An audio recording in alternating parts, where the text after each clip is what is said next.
പോയി, എന്റെ ചാനലിന്റെ ഷോയിലായി പോയി. വെറുതെ അല്ല ഭാര്യ എന്ന ഏറ്റവും ലീഡിങ്ങുള്ള റിയാലിറ്റി ഷോയില് ഏറ്റവും കൂടുതൽ മലബാറിലെ തട്ടമിട്ട പെണ്ണാണ്. എന്റെ ദേഷ്യമുണ്ട് എന്നോട് ദേഷ്യമുണ്ട്. ഞാൻ ചാവക്കാട് ഉമർ മുസ്ലിയാരോട് വാത് പറയും വന്ന് വെറുതെ എന്റെ ഭാര്യക്കെതിരെ ഞാൻ നന്നായിട്ട് ഇച്ചിരി ഉറഞ്ഞു തുള്ളി എന്ന് പറഞ്ഞായിരിക്കും ശരി, ഒരു മണിക്കൂർ പ്രസംഗിച്ചു. പിറ്റേ ദിവസം ഞാൻ വീട്ടിൽ പോയപ്പോ രാവിലെ മുതൽ ഫോൺ കോൾ എന്താ പറയും, ഉസ്താദെ ഇന്നത്തെ എപ്പിസോഡ് ഉസ്താദ് ഒന്ന് കാണണം. എടാ കള്ള പറയാ, നീ എന്നോട് തന്നെ അത് പറഞ്ഞു. ഉസ്താദെ ഇന്നത്തെ ഒന്ന് കാണണം. എന്റെ പ്രിയപ്പെട്ട സഹോദരങ്ങളെ, പറഞ്ഞ മുസ്ലിയാരി മൂരാച്ചി പറഞ്ഞ ഇത് പറയുമ്പോ എന്താ ഡോക്ടർക്ക് പോലും ചിലപ്പോ തോന്നിയേക്കാം ഇതൊരു ആണോ. പക്ഷെ ഡൽഹി വെച്ചിട്ട് പുനർവായന നടത്തണം. ഡൽഹി വെച്ചിട്ട് ഇതിനൊരു അറുതി വരണം. ആ അറുതി എന്തായിരിക്കണം? എന്റെ പ്രിയപ്പെട്ട സഹോദരങ്ങളെ, ഏത് കാര്യം കൊണ്ടാണ് ഞാൻ ഓർമ്മിപ്പിക്കുകയാ? എന്തിനാ പെങ്ങളെ ഒരു കോടിയുടെ ഫ്ലാറ്റ് എന്തിന്? 75 ലക്ഷത്തിന്റെ സ്വർണം എന്തിന്? സ്വന്തം ഭാര്യ എത്ര നാരീസ്തു പുച്ഛന്തേ രമന്തേ തത്ര ദേവത. എവിടെയാണോ സ്ത്രീ ആദരിക്കപ്പെടുന്നത് അവിടെ ദേവന്മാര് പ്രസാദിക്കുമെന്ന് പറഞ്ഞ് ആർഷഭാഗത്തിന്റെ നെഞ്ചിലാണ് പാതിരാ സമയത്ത് തന്റെ കൂട്ടുകാരന്റെ കൂടെ നടന്നുപോയ പെണ്ണിനെ ഓടുന്ന ബസ്സിന് മാനഭംഗം ചെയ്ത് മലത്തിക്കടത്തി അവസാനം അവൾ ടോമാക്കരയിൽ കിടക്കുമ്പോൾ ലോകമിത് ഇന്ത്യ രാജ്യം ഇതേവരെ കണ്ടിട്ടില്ലാത്ത പ്രതിഷേധ പ്രകടനങ്ങളുണ്ടായി. ഞാൻ എന്റെ പ്രിയപ്പെട്ട സഹോദരങ്ങളെ ഞാനൊന്ന് ചോദിക്കട്ടെ, സിംഗപ്പൂർ ഹോസ്പിറ്റലിൽ നിന്ന് തണുത്തുറഞ്ഞ മൃതദേഹമായി തിരിച്ചു വന്ന ആ പെണ്ണിനോട് നമുക്കിപ്പോൾ സഹതാപമാണ്, ആയിരക്കണക്കിന് പെൺകുട്ടികളോട്. പക്ഷെ അതിന്റെ പേരിലുണ്ടായ കോലാഹലം കണ്ടാൽ ഇന്ത്യയിൽ ആദ്യമായിട്ട് ഒരു പെണ്ണിനെ ബലാത്സംഗം ചെയ്ത് കൊന്നതെന്ന് തോന്നും. ആദ്യമായിട്ടാണ്, സ്വാതന്ത്ര്യം കിട്ടിയതിനു ശേഷം ആദ്യമായിട്ട് ഒരു പെണ്ണിന് ഈ ദുർഗന്ധി സംഭവിച്ചെന്ന് ചോദിക്കും. ഞാൻ കഴിഞ്ഞ വെള്ളിയാഴ്ച ഇതിനെതിരെ പ്രസംഗിച്ചു. ഞാൻ ചിലപ്പോ അങ്ങനെയൊക്കെയാ. എല്ലാവരും എന്നോട് പറഞ്ഞു ഉസ്താദേ ഭീകരവാദം പറയണം. ഒരു രാഷ്ട്രം മുഴുവൻ ഒരു ഭാഗത്ത് പറയുമ്പോൾ എന്തിനാ എതിരെ? പിറ്റേ ദിവസമാണ് അരുന്ധതി റോയി ചോദിച്ചത്, എന്തുകൊണ്ട് മണിപ്പൂരിലെ പെണ്ണ്, എന്തുകൊണ്ട് സിക്കിമിലെ പെണ്ണ്, എന്തുകൊണ്ടാ ഇംഫാലിലെ പെണ്ണ് ഭൂതമായി മാനഭംഗം ചെയ്യപ്പെടുമ്പോ ഗുജറാത്ത് എന്ന തലസ്ഥാന നഗരിയിലൂടെ കടന്നു പോകുന്ന കൗസർ ബാനു എന്ന പാവപ്പെട്ട പെണ്ണ് സ്വന്തം ഭർത്താവിന്റെ കൂടെ ബസ്സിൽ സഞ്ചരിച്ചുകൊണ്ട് കടന്നു പോകുമ്പോ ആ പെൺകുട്ടിയെ കൈപിടിച്ചുകൊണ്ട് ഇറക്കിക്കൊണ്ടുപോയി സ്വന്തം ഭർത്താവിനെ പെണ്ണിന്റെ മുമ്പിൽ വെച്ച് നെഞ്ചിലേക്ക് വെടിയുണ്ടയേറ്റ് ഭർത്താവ് പിടഞ്ഞു വീഴുമ്പോ ആ ഭർത്താവിന്റെ തൊട്ട് മുമ്പിൽ വിട്ട് വെടിയുണ്ടയേറ്റ് പിടഞ്ഞു പിടയുന്ന ഭർത്താവിന്റെ മുമ്പിൽ വെച്ച് സ്വന്തം ഭാര്യയെ ക്രൂരമായി മാനഭംഗം ചെയ്ത് ആ പെണ്ണിനെ പെട്രോൾ ഒടിച്ചു കൊളുത്തി ഗുജറാത്തിലെ തെരുവോരങ്ങളിൽ എവിടെയോ പെണ്ണിന്റെ അസ്ഥി പോലും കാണാതെ വരുമ്പോ സഹോദരങ്ങളെ കണ്ണുനീരുണ്ടായില്ല. പാർലമെന്റിൽ ജയാ ബച്ചന്റെ കണ്ണിൽ കണ്ണുനീരുണ്ടായില്ല. എന്തേ അവള് പെണ്ണല്ലേ?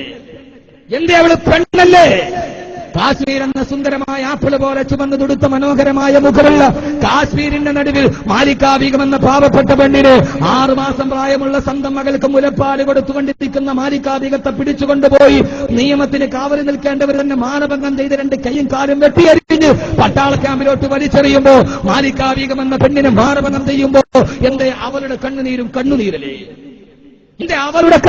കണ്ണുനീരല്ലേ? നിലഗർഭിണിയായ പെണ്ണിനെ മരത്തിൽ കിടത്തി അവളുടെ കുഞ്ഞിനെ ഗർഭത്തിൽ നിന്ന ഗർഭിണിയായ പെണ്ണിനെ മാനഭംഗം ചെയ്ത് മാനഭംഗത്തിന്റെ ഒടുവിൽ ഈ ഇന്ത്യയിൽ ഒരു ഉമ്മ പ്രസവിച്ചിട്ടെങ്കിലും ഗുജറാത്തിലെ പെണ്ണ നാളെ നടക്കാൻ പോകുന്ന വിവാഹത്തിന്റെ സ്വപ്നം കണ്ട് കടന്നുപോയ പട്ടാപ്പകൽ റെയിൽവേ കമ്പാർട്ട്മെന്റിലൂടെ ആ പെണ്ണിനെ മാനഭംഗം ചെയ്തപ്പോ എന്തേ സൗമ്യക്ക് വേണ്ടി കരയാൻ ആളുണ്ടായില്ല? അവൾക്ക് വേണ്ടി അവളെ മാനഭംഗം ചെയ്ത് 1.5 കയ്യന് 2 കയ്യനല്ല 1.5 കയ്യനെ രക്ഷിക്കാൻ ഹൈക്കോടതി അഭിഭാഷകൻ ഹാജരായി എന്നതാണ് ഈ നാടത്തിൽ നിൽക്കുന്ന ദുരവസ്ഥ. ഞാൻ പറയുന്നത് എന്റെ പ്രിയപ്പെട്ട സഹോദരങ്ങളെ, ഒരു കാര്യം ഇവിടെ ശ്രദ്ധിക്കേണ്ടതല്ലേ? ഡൽഹിയിലെ പെണ്ണ് 9 മണിക്ക് ഡൽഹിയിലൂടെ പോകുന്നു. അവൾ പോകുന്ന കൂട്ടുകാരന്റെ കൂടെ സിനിമ കണ്ടിട്ട അതവളുടെ ഭർത്താവല്ലല്ലോ, അതവളുടെ സഹോദരനല്ലല്ലോ. എന്തുകൊണ്ടൊരു കൂട്ടുകാരന്റെ കൂടെ ഒരു പെണ്ണ് സിനിമ കണ്ട് ഡൽഹിയിലൂടെ നടക്കുക? ഡൽഹിയുടെ കഥ നമുക്കറിയാം. വൈകുന്നേരമാകുമ്പോ ഒരു കയ്യിൽ നുരഞ്ഞു പൊന്നുന്ന ഗ്ലാസും മറുകൈയിൽ ബർജുമായി നടക്കുന്ന ഡൽഹിയിലെ പെണ്ണുങ്ങൾ. ഡൽഹിയിൽ ഒരു പെണ്ണിനെ 20 പേര് മാനഭംഗം ചെയ്തു. ആരാ പെണ്ണ്? ബാറിൽ നിന്ന് ആ പെണ്ണും കൂട്ടുകാരനും കൂടെ കുടിച്ചിട്ടിറങ്ങി വരുമ്പോ കൂടെ ഇരുന്ന് കുടിച്ചോ മാനഭംഗം ചെയ്തു.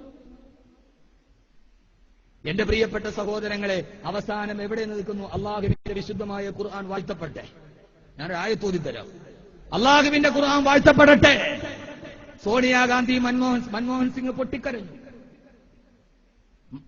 എന്റെ പ്രിയപ്പെട്ട സഹോദരൻ, എന്റെ വിഷയത്തിലേക്ക് കടന്നു പോകട്ടെ. ഇവിടെ കടന്ന ഒരു വലിയ സംഭവത്തെ ഞാൻ വിശകലനം ചെയ്തെന്ന് പത്രം. അമേരിക്കയുടെ ജാരസന്താനമായ ഇസ്രയേലിന്റെ വിമാനവേദ പീരങ്കികളേറ്റ് പലസ്തീനിലെ പാവപ്പെട്ട കുഞ്ഞുങ്ങൾ മുഴുവനും പിടഞ്ഞു വീണപ്പോ ബറാക് ഹുസൈൻ ഒബാമ കരഞ്ഞില്ല. മാനസിക വിഭ്രാന്തി ബാധിച്ചൊരു ചെറുപ്പക്കാരൻ, ഒരു 13 വയസ്സുകാരൻ AK-47 സ്കൂളിലോട്ട് കയറി 20 കുഞ്ഞുങ്ങൾ പിടഞ്ഞു മരിച്ചപ്പോ ബറാക് ഹുസൈൻ ഒബാമ തേങ്ങിക്കരഞ്ഞു. നമ്മൾ പറയുന്നു ഫലസ്തീനിലെ കുഞ്ഞിന്റെ കണ്ണുനീരും അമേരിക്കയിലെ വെളുത്ത കുഞ്ഞിന്റെ കണ്ണുനീരും ഒരുപോലെയാണ് തിരിച്ചറിയുന്നവരാണ് ഇസ്ലാമിക സമൂഹം. രണ്ട് കണ്ണുനീരും ഒരുപോലെയാണ്. അതിന് ജാതിയുടെ വ്യത്യാസമില്ല, മതത്തിന്റെ വ്യത്യാസമില്ല, ഭാഷയുടെ വ്യത്യാസമില്ല, ദേശത്തിന്റെ വ്യത്യാസമില്ല, വർണ്ണത്തിന്റെ വ്യത്യാസമില്ല, വർഗത്തിന്റെ വ്യത്യാസമില്ല. അള്ളാഹു നല്ല ബോധം തരട്ടെ. അവസാന ഷീലാ ദീക്ഷിത് റളിയല്ലാഹു അൻഹു പറയില്ലേ, ഷീലാ ദീക്ഷിതും സോണിയാഗാന്ധിയും മൻമോഹൻ സിംഗും കൂടെ തീരുമാനിച്ചു ജസ്റ്റിസ് വർമ്മ കമ്മീഷനെ കമ്മീഷനായിട്ട് നിയോഗിച്ചു. അല്ലെ സർ, വർമ്മ കമ്മീഷൻ രാഷ്ട്രീയക്കാരൻ പറയാമല്ലോ. വർമ്മ കമ്മീഷനെ നിയോഗിച്ചു. എന്താ വർമ്മ കമ്മീഷന്റെ ഇന്നത്തെ റിപ്പോർട്ട്? എന്താ? മാനഭംഗം ചെയ്യുന്നവന് കൊലക്കയർ കൊടുക്കണം. കോൺഗ്രസ് കമ്മിറ്റി കൊടുത്തിരിക്കുന്ന ശുപാർശ, മാനഭംഗം ചെയ്യുന്നവനെ വന്ധ്യകരണം ചെയ്യണം. അല്ലാഹുവിന്റെ വിശുദ്ധമായ ഖുർആൻ 14 നൂറ്റാണ്ടുകൾക്ക് മുമ്പ് എന്റെ ചെറുപ്പക്കാരാ ഖുർആൻ വലിച്ചെറിഞ്ഞതെന്താ? ആവാസത്തിന്റെ പുറകെ പോരെന്താ? ജനിച്ച മണ്ണിനെ ജീവനോടെ പച്ചമണ്ണിൽ കുടിച്ചുകൂടിയ 6-ാം നൂറ്റാണ്ടിലെ കാട്ടറബികളോട്, സ്വന്തം ഭാര്യയെ വ്യഭിചരിച്ച കാട്ടറബികളോട് അല്ലാഹുവിന്റെ ഖുർആൻ പറഞ്ഞതെന്താ? അസ്സാനിയത്തു വസ്സാനി ഫജ്ലിദൂഹും 80 ജൽദാ. ഏതെങ്കിലും ഒരാണോ പെണ്ണോ വ്യഭിചരിച്ചാൽ യാതൊരുവിധ ചിഹ്നമില്ലാതെ പൊതുജനമധ്യത്തിൽ കെട്ടിയിട്ടിട്ട് ചാട്ടവാറുകൊണ്ട് 80 പ്രാവശ്യം അവളെ അടിക്കണേ. എന്നിട്ട് ഖുർആൻ പറയുകയാ, വലാ തൗഖുറകും ബിഹിമാ റൗഫാ വലാ തൗഖുറകും ബിഹിമാ റൗഫാ.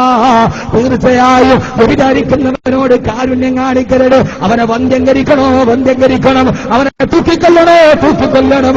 പെണ്ണിനെ മാനഭംഗം ചെയ്യുന്നവനോട് കാരുണ്യമുണ്ടാവരുതെന്ന് 14 നൂറ്റാണ്ടുകൾക്ക് മുമ്പ് കാരുണ്യത്തിന്റെ തിരുദൂതരെ നബിയുനാ റസൂലുള്ളാഹ്.